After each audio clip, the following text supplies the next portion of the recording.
All right, so you're here with us on the deep dive. You know how it is, right? Information overload everywhere. You want to get to the bottom of things, figure out what's really going on. And, well, today we're going deep into something pretty fascinating and honestly a little unsettling. We're talking about those hidden forces that might be shaping the media we all consume. Yeah, absolutely. And this all kind of kicked off with some recent discussions we saw online, especially this one YouTube video. It really got us thinking about the role of money, hidden agendas, that kind of stuff in the information landscape. Exactly. And our mission here isn't to just jump on board with any one claim, but to break it all down, like really get into the mechanics of what's being said and hopefully help you guys develop some serious critical thinking skills along the way. Think of it as building your own personal BS detector for navigating the online world. Love it. So there were two big threads that really pulled us in from this source material. Right. The first one, it's all about these allegations that big corporations, they specifically called out Big Soda, are paying online influencers to push certain viewpoints. And they're doing it without letting the audience know, that there's money changing hands. Makes you wonder, are the independent voices we're trusting actually as independent as they seem? Huge question right Yeah. there. And the second part of all this is a very public, very messy fight between the YouTube hosts themselves and another media personality. And it gets pretty heated, too. This whole thing brings up big questions about staying true to yourself, the possibility of secret motives, and even straight-up smear campaigns within the media world. Exactly. It's like a behind-the-scenes drama playing out in public. Definitely adds another layer to the whole conversation. For sure. So stick with us. By the end of this, you should have a much clearer picture of some of the potential red flags to watch out for when you're consuming information online. We're going to give you that extra layer of awareness. Exactly. Okay, so let's dive right into this big soda situation and how it all ties into influencer marketing. Now, one of the big promises, I guess you could say, of the rise of independent media was that we'd finally be getting away from that corporate spin, right? Yeah, totally. The appeal of those independent creators is often that they're seen as being free from ties to those massive companies, which in theory means they can offer a more unbiased viewpoint. But the concern that this YouTube video raised is whether these independent spaces are now being targeted by the same forces they were trying to escape. It's like a game of cat and mouse almost. Yeah, kind of a backdoor way. And the example that really jumped out, the one that they kept coming back to, was this whole debate around SNAP benefits, food stamps, and whether or not people should be allowed to buy soda with that money. Right. And it gets complicated because on the surface, the argument's about personal freedom. People saying, hey, if the government's helping you buy food, you should get to choose what you want. Exactly. And you had a lot of voices. Many of them seemed to be aligned with that whole MAGA movement, pushing back against any restrictions. They framed it as government overreach. Like, who are you to tell people what they can and can't buy with their benefits? Right. It's a classic libertarian kind of argument. But what this YouTube video was suggesting is that there's this hidden layer to it. They claimed that the big soda companies, think Coca-Cola, Pepsi, were actually funding these influencers to push that exact message. Wow. So these online personalities who people might see as just everyday folks sharing their opinions, they were actually being paid to advocate for soda. That's the claim. And it's not like it was some obvious direct transaction. Yeah. This information came from an expose on X, what used to be Twitter, by a guy named Nick Sorter. He pointed to a company called Influenceable, which supposedly acted as this go-between, funneling money from big soda to these influencers. So it creates this plausible deniability. Exactly. And some of the names involved were honestly pretty surprising. They mentioned people like Eric Dirty, who uses that Clown World handle. Another user with the same handle was in on it too. Jerome Powell, no relation to the Fed chair, we think. And then there was Ian Miles Cheong. Now, Cheong's actually known for doing paid endorsements and being upfront about it, so his involvement wasn't as shocking. But it definitely raises eyebrows when you see these other figures who you might assume are just speaking their minds getting caught up in this kind of thing. Makes you think twice about who to trust. Yeah, really does. And it wasn't just about individual influencers. The YouTube host also pointed out how coordinated their messaging was. They were all using almost the same talking points, which makes it seem like they were given a script or at least very specific instructions. Almost like a campaign. Exactly. And they went beyond just arguing against SNAP restrictions. They started tying it to RFK Jr., saying his stance on soda was somehow anti-MAGA. It's like they were trying to make it a loyalty test. Yeah, playing on people's political identities to influence their opinions on something totally unrelated. That's pretty sneaky. Definitely manipulative. And there's another detail that's even more interesting. They'd often mention Trump's love for Diet Coke. You know, how he's always drinking it. It's like they were trying to tap into that emotional connection that a lot of his supporters have with him and imply that being against soda was somehow going against Trump himself. And here's the kicker. According to the expose, none of these influencers disclosed that they were being paid to post this stuff. That's a huge problem, right? Because their audience has no idea that there's a financial incentive behind the message they're seeing. Totally. It's a violation of trust, really. And it gets even more specific. They claimed that Influenceable actually provided templates for their posts, like pre-written stuff. And those templates specifically told them to mention Trump's Diet Coke habit. No way. So it was that calculated. Apparently so. Yeah. And the payments weren't chump change either. They were reportedly getting paid hundreds, sometimes even $1,000 per post. That's a lot of money to just share your opinion. So you got to wonder, when you see a bunch of people online all saying the same thing, is it genuine or is there something else going on behind the scenes? This whole big soda thing really makes you think. It definitely highlights the importance of being skeptical, especially online. If something feels off, if you see the same message repeated over and over, it's worth taking a closer look. Trust your gut, right. Exactly. Don't just take everything at face value. All right, so moving on. What's interesting is that after all this came out, some of the influencers involved actually did respond. Eric Dirty, the clown world guy, he admitted to it and basically said, yeah, I messed up. At least he owned up to it. That's something. Shows some accountability, which is more than we see from a lot of people these days. True. But the other clown world user, they claimed that they backed out of the campaign before it really got going, so they didn't get any money. Said their post was just about being against government overreach, nothing to do with Big Soda paying them. Right. And that might very well be true, but it still doesn't explain the bigger picture here. Who was behind Influenceable? Where was all that money coming from? There's still a lot of unanswered questions. And the YouTube host made a really important point, too. She said that this kind of under-the-table influence, it's not just limited to soda companies.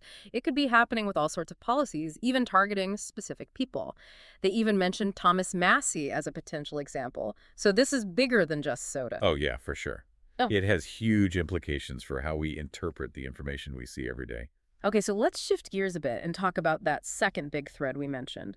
This whole crazy fight between the YouTube host and Jessica Reed Krause from House and Habit. It seemed to come out of nowhere and got really intense really fast. There were accusations flying everywhere. Yeah, it was quite a spectacle. And what's interesting is that this whole personal drama actually reflects some of the same concerns we just talked about with those big soda influencers. It all boils down to questions of authenticity and hidden motives, even within independent media. Totally. So it all started, according to the YouTube video, with a Substack newsletter that Krause put out. In it, she criticized the YouTube host, along with a few other figures like Megyn Kelly, Tucker Carlson, and Ian Carroll.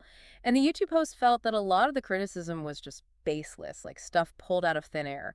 She specifically mentioned the claim that Carlson was in bed with Iran. That's a pretty serious accusation to make without any evidence. And the timing of it was interesting too, right? Yeah, that's what the YouTube post pointed out. It happened right around the time when she, Carlson, and Carroll were all being criticized by certain, let's say, Zionist voices, specifically for having Ian Carroll on Joe Rogan's podcast. Krause happened to criticize Rogan in that same newsletter too. So it made the YouTube host wonder if there was some kind of connection there. Like if maybe Krause's views were being influenced by outside forces. Exactly. And to make things even more suspicious, the YouTube host said that the points Krause was making were very similar to the stuff you'd see on mainstream outlets like MSNBC or New York Magazine. So not exactly original thinking. Right. And here's another piece of the puzzle. The YouTube host said that she'd actually heard rumors beforehand that one of Krause's reporters was working on a hit piece about her. It never actually came out, but it definitely added to this sense of unease and suspicion. So it felt like a pattern. Yeah, like a build-up to something. And then this newsletter comes out, and it's like, okay, maybe this is it. So what started as a disagreement over a newsletter blew up into this huge public fight, mostly playing out on social media. And some of the things Krause allegedly did were just bizarre. Oh yeah, it got pretty wild. So the YouTube host said that Krause accused her of starting this whole thing just for drama, to get more clicks and attention. Which is funny, right? Because the YouTube host was just responding to something Krause herself had written and put out there publicly. Total protection. Exactly. Yeah. And then Krause claimed that she was too busy shadowing Trump to respond further, which just seemed like a ridiculous excuse. Yeah, like, okay, sure, you're so busy following Trump around that you can't even address this stuff you started. Right.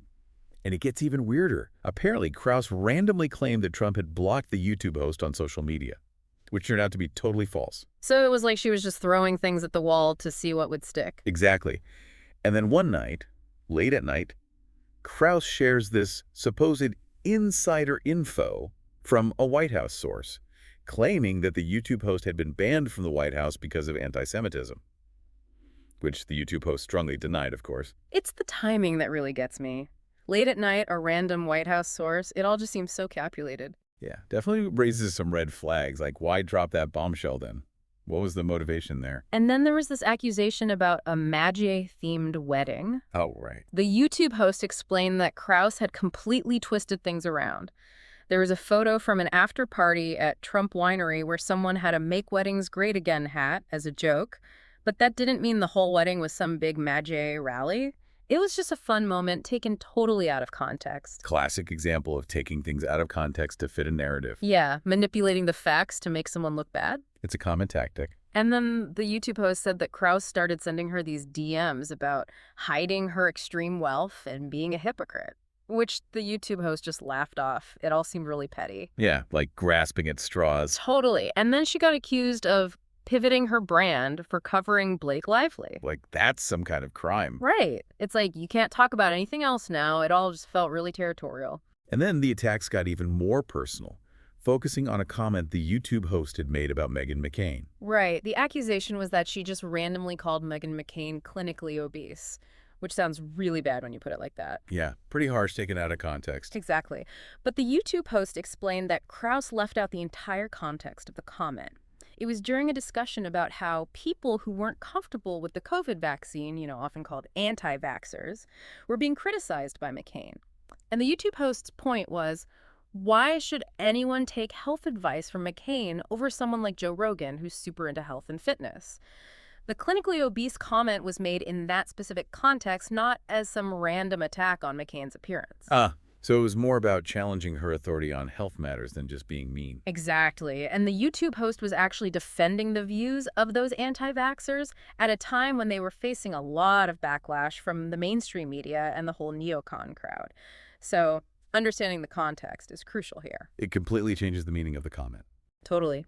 And to make things even shadier, the YouTube host claimed that this wasn't the first time Krause had pulled this kind of stunt, distorting the truth to fit her narrative. She said that people who had worked for Krause in the past reached out to her to confirm that this was a pattern of behavior. So not just a one-time thing. Right. And to add another layer to all this, Krause is good friends with Meghan McCain, and apparently McCain has been wanting someone to write a hit piece on the YouTube post for a while now. So it makes you wonder if there's a connection there, a motivation for Krause to go after her. Exactly. But the thing that really worries the YouTube host, the thing that seems to be at the heart of this whole feud, is her Harvey Weinstein series. She's convinced that Krause is trying to sabotage it because she's personally close to Jessica Mann, one of the women involved in the Weinstein case, whose conviction was recently overturned.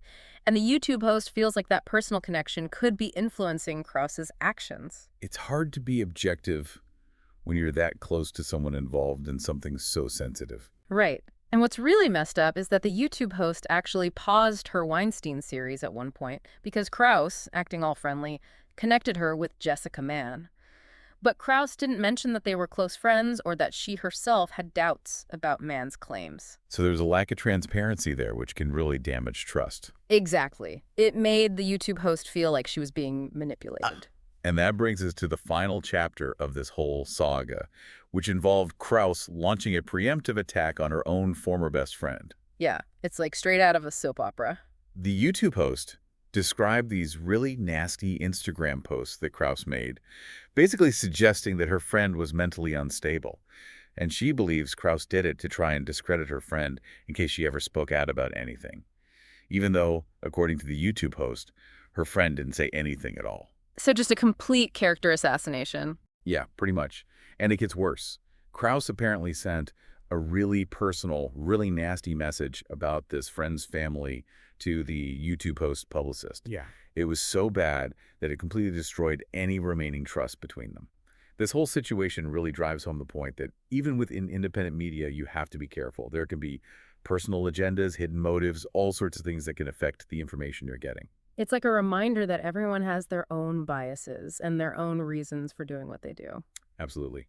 Okay, so let's shift gears now and talk about those JFK files, which is actually what the YouTube video was supposed to be about before this whole drama with House and Habit took over. Yeah, it's fascinating how those questions of hidden agendas and potentially biased narratives, the stuff we see in online media today, it all leads back to a historical event that's been shrouded in mystery and debate for decades. The assassination of JFK. Right. And the video host talked about this belief that's out there, this feeling that everyone knows who did it, but that the full truth is being kept from us. Yeah, like there's a lot of skepticism around the official story. Absolutely. And a lot of that skepticism comes from the fact that certain documents related to the assassination are still being withheld from the public.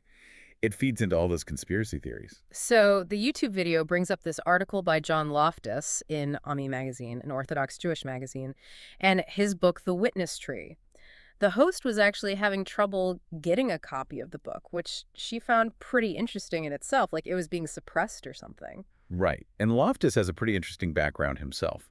He used to work for the government. Oh, wow, that's even more intriguing. Yeah. So according to the video, Loftus claimed that he was approached by this guy named Reuven Shiloah, which might not even be his real name.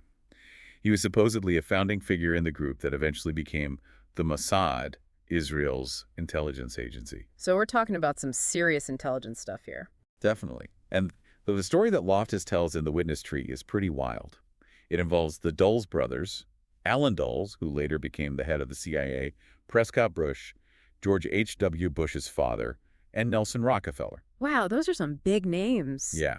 So Loftus claimed that they were all involved in some shady business dealings with Hitler, specifically selling oil to him through shell companies. So these powerful American figures were potentially profiting off of Hitler during World War II. That's the claim. And if it's true, it would mean that they had a lot to hide after the war, which could have been used to pressure them later on. Wow, that would definitely give someone some leverage. For sure. And there's another layer to this whole thing, too. Their sister, Eleanor Dulles, was married to a Jewish man named David Blond. Okay. And according to Loftus, Blond was constantly bullied and ostracized by her brothers because they were so pro-German. Eleanor actually blamed them for his suicide. Oh my gosh, that's awful. It is, and it actually becomes a key part of the story. Well, the YouTube host talked about how hard it was to find any information about Blonde's suicide. It's like it was intentionally buried or something. That is strange. Right. But she eventually found some details on a Jewish website. They described Blonde as a very forward-thinking Jewish man, someone who didn't believe in the traditional idea of Jews only marrying other Jews, and they said that Eleanor was completely devastated by his death. So it wasn't just a simple suicide. There was more to it. Yeah, a lot more. Blonde was also bullied by some of his Jewish colleagues at the American Association of Jewish Research because of his views on intermarriage. They actually forced him out of his job. And his successor, another Jewish man, had even more radical views. He challenged the whole narrative of Jewish suffering throughout history, which was pretty controversial at the time. Wow. So there were all these different layers of conflict and tension within the Jewish community itself. Exactly. And this is where Eleanor Dulles comes back in. Remember, she believed her brothers were responsible for her husband's suicide. So, according to Loftus, she decided to get revenge. She got her hands on evidence of their shady dealings with Hitler and gave it to the people who would eventually become the Mossad. It was basically blackmail material. Wow, that's intense. So she used this information to blackmail the Rockefellers. That's the theory. Mm. And the idea is that this blackmail is what allowed Nelson Rockefeller to rise up in American politics. He eventually became vice president, remember, and Alan Dulles became super powerful in the CIA. It's like this whole hidden web of influence and manipulation. Exactly. And the YouTube host suggests that the JFK assassination was a pivotal moment in all of this. It was potentially the point where the U.S. became a country under the control of this foreign blackmail. That's a pretty bold claim. It is. And it gets even crazier when you consider Operation Mockingbird. Operation Mockingbird, right. Wasn't that a CIA program to control the media? Exactly. It was allegedly a way for the CIA to plant stories in the media, to shape the narrative around certain events. And the YouTube host suggested that the Warren Report, the official investigation into JFK's assassination, might have been influenced by people who were being blackmailed. The people in charge might have been compromised. So the official story of JFK's death might not be the whole truth. It's like we're still living with the consequences of this alleged blackmail today. And the video host stressed how important it is to keep digging into those JFK files, to keep asking questions and challenging the official narrative. She tied it all back to JFK's conflicts with those who wanted to spread nuclear weapons and to LBJ's actions, which often seemed to contradict what JFK was trying to do. It's a lot to take in. It is. And the video doesn't stop there. It goes on to talk about the history of the 1848ers and communists in America, and how the Rockefellers had a huge influence on the development of medicine and public education in the early 20th century. The suggestion is that around the third generation of Rockefellers, which is when this alleged blackmail would have happened, they started using education as a tool for, well, brainwashing, or at least shaping public opinion. It's like they were controlling what people were learning, what they were thinking. Exactly. And the YouTube host shared a personal story about how she realized she had internalized certain biases, like negative views of Muslims, which she now believes came from the education system. So she was basically taught to think a certain way without even realizing it. Right. And she compared it to the kind of conditioning that went on in the Soviet Union and how there's a real lack of awareness about the atrocities committed by people like Henryk Yagoda, a high-ranking Bolshevik official. So we're not getting the full story about history, even about some of the worst things that happened. Right. And this leads to a very controversial point that the YouTube host raised. She said that Israel allegedly protected some of these Bolshevik figures after World War II. Wow. And what's the connection there? Well, the argument is that because we're not allowed to talk openly about these things, because it's considered taboo or even anti-Semitic to question certain historical narratives, it's actually fueled resentment towards Jewish Americans, who are just as much products of this education system as anyone else. So it's like we're not addressing the root of the problem, which is this lack of open discussion and critical thinking. Exactly. Yeah. And the YouTube post made a really important distinction here. She said, we need to separate the actions of a foreign government and its influence in America from the experiences of Jewish Americans. So don't blame the people, blame the system. Right. We need to be able to have honest conversations about these complex historical issues without shutting down any discussion or labeling it as anti-Semitism. Freedom of speech, open debate. That's how we get to the truth. Exactly. And all of this ties back to Reuven Shalawa, the guy who supposedly gave Loftus this information about the Rockefellers. There's speculation that his real name might be Zelensky or Zelani. Oh, interesting. Yeah, and the YouTube host mentioned that it's really hard to find any information about Shalawa's father, or even about Volodymyr Zelensky's father, which she found suspicious, like maybe there's a connection there. And on top of all that, Shalawa had a background in theater, which is kind of a weird detail. Yeah, almost too perfect for this whole spy story. Right. And to bring it all full circle, the YouTube host pointed out that Nelson Rockefeller, one of the guys who was supposedly blackmailed, was the one who created the Department of Health, Education, and Welfare. So the same guy who might have been compromised by this foreign intelligence was the one who shaped the very institutions that control our health and education. Wow, it's like this whole thing goes deeper than we could have imagined. It makes you wonder what else is going on behind the scenes, what other hidden forces are at play. It's like what Eisenhower warned us about the military-industrial complex. It makes you think, right? Big time. And the YouTube host ended this whole segment by saying that she really appreciated the open and honest conversation that Joe Rogan had with Ian Carroll, especially compared to the reaction from House and Habit, which she found to be much more negative and closed-minded. It's about having those difficult conversations, even if they make people uncomfortable. Exactly. So as we wrap up here, the big takeaway for me is that we need to be super critical of everything we see and hear, whether it's a random post online or some historical account. We've got to be aware that there might be hidden agendas, personal biases, all sorts of things that can influence the information we're getting. Totally. And we've seen how this can play out in all sorts of ways, from those subtle marketing campaigns to messy personal fights and even interpretations of major historical events. So here's a question for you guys listening. Think about this stuff we've talked about today. Those coordinated messages around soda, that crazy drama between those media personalities, and the ongoing debate about JFK's assassination. How might those same forces be at play in other areas of your life? What other settled historical facts or current events might actually be worth taking a second look at? And what happens when powerful people or organizations don't want certain narratives to be challenged? It's something to think about. Definitely.